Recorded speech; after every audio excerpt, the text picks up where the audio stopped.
Cue the music. Let's go. I'm your boy, Ro, managing editor for the OBB Legend and OG member of the Orange Bowl Boys, and welcome to another edition of Student of the Game.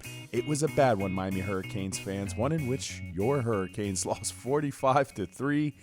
And one of the keys to the game was limiting their big play. And that's not what happened, especially on the first drive. And 1st and 5 midfield, you got to anticipate shots. And I love the adage, you never have to be smarter than the guy across from you who's calling plays. You just got to be smarter than his players. Ace gun, Florida State comes out in a 2-by-2 look. And the motion, well, it confuses the boundary defenders up here. Now watch. I think when they're in this 2-by-2 look, they're going to go ahead and play this 2 safeties over the top. There was about to be some cushion by the number 1 boundary cornerback. When the motion happens, it basically facilitates a change in University of Miami. Now they're going to go ahead and rotate this safety over the top. They're going to play single high, bring this down. So now it looks like it's going to be cover 3 principles. What does that mean? You're going to have a safety over the top, corner. I don't think they fully got the message. Obviously, we had a cornerback 2 in the boundary stay flat. Cornerback 1's not running step for step. 2 easy pitch and catch for the Florida State Seminoles. And let's go again. Watch the confusion. You go ahead, step back. Okay, now I'm back up. Now I look like I'm in man coverage. We're in man coverage down here on the bottom of the screen. Oh, we lost that kind of inside as well. And just a perfectly thrown ball in an area where you're going to take shots. University of Miami just took a shot to the chin. There's so much to unpack on this incompletion on 3rd and 9. It's going to be a 3-part process. Part 1, let's look at this side first. Miami comes out in ace gun, 11 set personnel, 1 tight end, 1 running back. Now look at what Florida State is doing here to the trip side. For intents and purposes, I want you to follow along. This is wide receiver 1, cornerback 1, wide receiver 2, cornerback 2, wide receiver 3. We'll say cornerback 3. Now, they're employing a bit of trap coverage over here. And this is what I mean by a trap. They're trying to get the cornerback 1 to give cushion because the University of Miami runs a concept consistently. It's a choice concept where they read this leverage. If he's off, they're just going to sit down. Now, watch what happens here with DB2. He's going to look at wide receiver 2, then jump. DB3, jump to 2. Now they're in a man coverage principle. There was a trap laid. Now I want to go ahead and rewind and look at the concept at the top of the field because Florida State has a safety over the top and a cornerback here. They're in cover 2 principles on this side. There you go. He's going to pass that off to the safety that's over the top. He's got the running back underneath.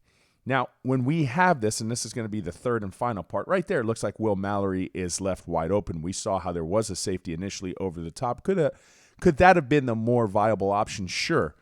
And it's always convenient to take shots once the ball's in the air and seeing a safety react because it makes it look like it's even more wide open. But again, why was the flushing in the pocket necessary and required? We just got beat bad in here. Once that happens, Tyler senses it, finds the escape lane, head goes up. He's just trying to make a play. What I take away from that is just how perfect the coverage was by Florida State. Both sides of the field. They won that round. Oof. You know, this guy said it. He said it's a counterplay. They run counterplays in Little League. That didn't stop the University of Miami Hurricanes from getting out leveraged on it. You got to understand gap integrity. A gap right next to the center. Right next to the guard is a B gap. Right next to the tackle is a C gap. Outside here is a D gap. It's this C gap that's going to get exposed. So when this guy says we just didn't maintain gap integrity, this is what he means. Now, Miami comes out in an odd man look. You have a 0-tech defensive tackle. This looks a little bit 4-eye-ish to me. Now, when the center goes ahead and goes this way, obviously he's pinching down, possibly thinking that this is going to be an inside zone run. And then this is when we simply get out leveraged because here you see that this defensive end is responsible for 2 gapping. So he has 2 gaps on either side. Makes sense, right? He's going to have B gap. He's going to have C gap.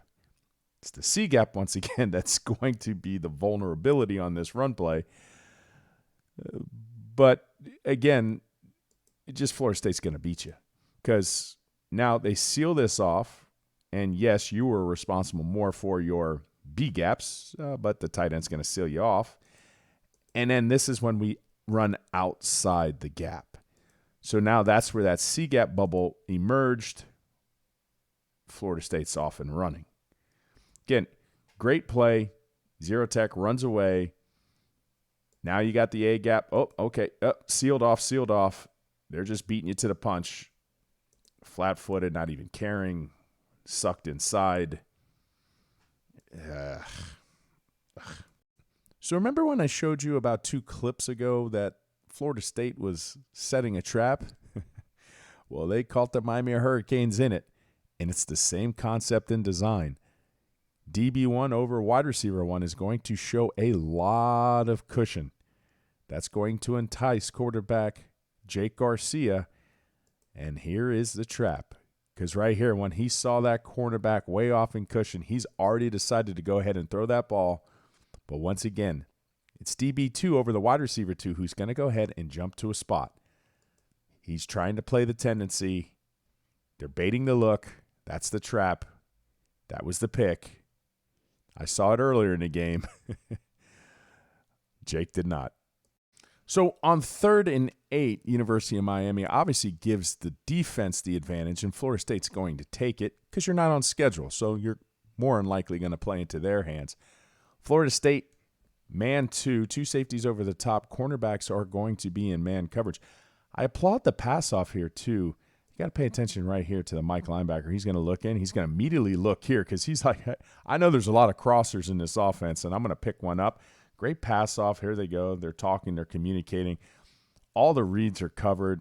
Jakari Brown senses this. This is going to be a sack. Now, unfortunately for the freshman quarterback, he's going to learn from this one because at the apex of the drop, quarterback gun 3, 1, 2, 3. Now you're going to have to start working up because left tackle is going to push this on by. He has no idea you're still out there. You work up into the pocket. You could potentially avoid this sack, make a play happen.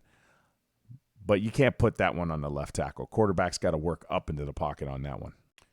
University of Miami is going to employ a blitz. Now, Florida State prior to the blitz is running a motion, so it's mandating a change on the back end. 2 safeties over the top. You got James Williams. You got Cam Kinchins. Now, when University of Miami is blitzing, they're anticipating a ball to come out quick. So that's why you have some pass responsibilities real quick here. Pass strength is going to be set heavy into the boundary. You have 1, 2, 3. So pretty much they're going to go ahead and attach to a guy quick because they're expecting a ball to come out now because there's the blitz. That's what's going to happen. Now this looks very bad because you have a defensive tackle that's apparently supposed to run with a running back all the way down the field. And that necessarily is not true because you're supposed to have coverage over the top. And you wouldn't allow this to happen on the call because I'm confused. You got people picking it up quickly. Where are you going? The ball's already out. You're not in a man coverage responsibility. You got it underneath. I don't understand. I really don't. Like, where are you going? You're going here. You're patrolling your area. You're supposed to have this area of the field. You immediately get sucked in. To who? It's all covered underneath. Your responsibility was this side of the field, just like Cam Kunch is over there. Tyreek Stevenson not pictures on his responsibility. Coverage bust. It's the same guys, though. It's nothing new.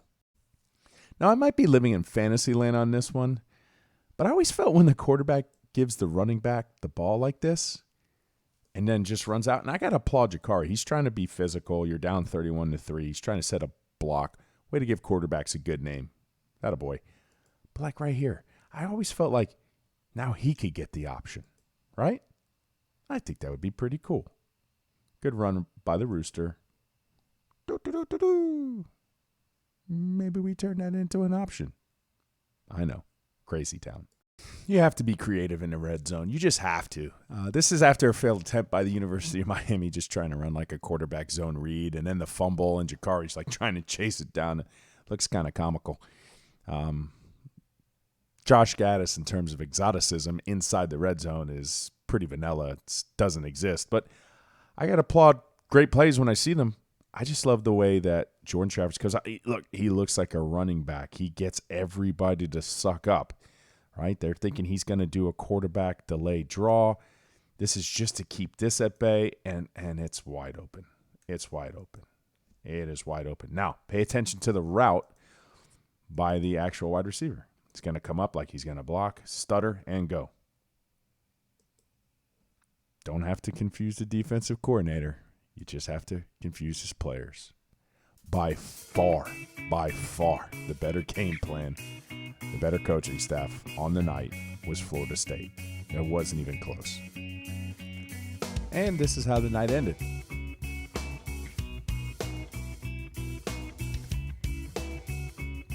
Sorry, Canes fans. Didn't mean to get so emotional on this one.